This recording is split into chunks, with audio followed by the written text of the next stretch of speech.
Hello everyone, কেমন আছেন সবাই? আশা করি ভালো আছেন।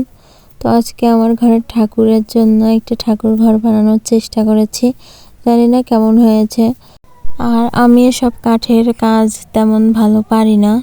প্রথমবার এই কাঠ দিয়ে চেষ্টা করতেছি, কারণ ঠাকুর ঘরের নিচের অংশ কাঠ দিয়ে বানাইলে অনেক দিন যায় আর কি, মানে অনেক টেকসই হয়। তো যার জন্য আমি যেমন পারতেছিলাম তেমনই করতেছিলাম। আর আমি তো কাঠমিস্ত্রি না যে এইগুলো পারবো। আমি আগে অবশ্য 2টা ঠাকুর ঘর বানিয়েছি, কিন্তু সেগুলো শুধু কার্টুন বক্স দিয়ে। তো এইটাও কার্টুন বক্স দিয়েই বানাবো, কিন্তু নিচের অংশ শুধু কাঠ থাকবে, যাতে আর কি ভালো টেকসই হয়, মানে অনেক দিন যায়। প্রথমে অবশ্য অনেকেই নিষেধ করতেছিল যে লোহা হাতুড়ির কাজ করতে যায় না, হাতে লাগলে অনেক ব্যথা বাবা। কিন্তু আমি তো আবার নাছোড়বান্দা, যেইটা মনে করেন যে মনের মধ্যে আসবে যে এইটা আমি করব, ওইটা আমি মনে করেন করবই। আর এই যে ঠাকুর ঘরের বেড়া দেওয়ার জন্য আমি বক্স নিয়ে নিয়েছি।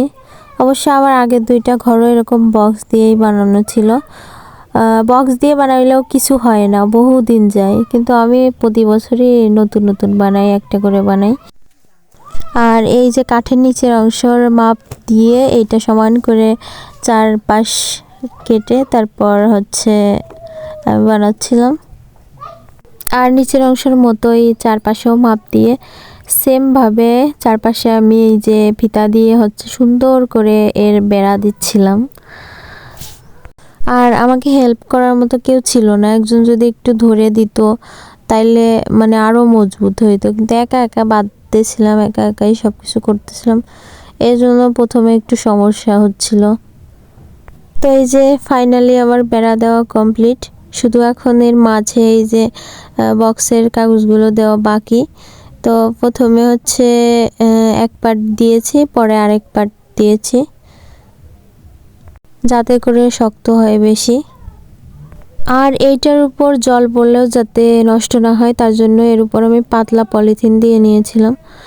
আর এই যে উপরের ছাদ আর কি, মানে ঠাকুর ঘরের ছাদ। তো এইটা বাঁধার পর রং করলে আমার ঠাকুর ঘর কমপ্লিট। এখন রং নিয়ে বসে গেলাম রং করার জন্য।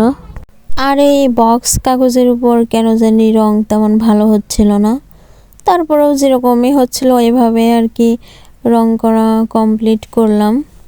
আর এখন বাজে রাত 11টা প্লাস। আমি দিনের বেলা ঠাকুর ঘরটা বানিয়েছি, আর রাত্রে রং করতেছি। তার মধ্যে আরও কাজ করেছি, ওই সময় আমি রং করার সময় পাইনি। তো এখন ফ্রি টাইম, এখন আস্তে ধীরে রং করতেছিলাম, কিন্তু তেমন ভালো হচ্ছিল না। আর এই যে মোটামুটি রং করা কমপ্লিট।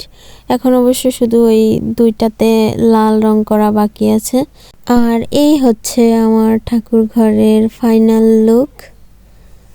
তো রং করার পর মোটামুটি ভালোই লাগতেছিল দেখতে। আর উপরের ওই ছাদটা আমি ভাবছিলাম ঘরের মতো দিব, কিন্তু আমার কাছে কার্টুন বক্স ছিল না অত, এই জন্য ছাদ মতোই করে দিয়েছি। আর উপরে কার্টুন বক্স দিয়ে বানানো একটা ওম, তো ওইটাও বসিয়ে দিয়েছি। তো কেমন হয়েছে সবাই কমেন্টে জানাবেন। তো ভিডিওটা এই পর্যন্তই। সবাই ভালো থাকবেন, সুস্থ থাকবেন, নিজের খেয়াল রাখবেন। টাটা।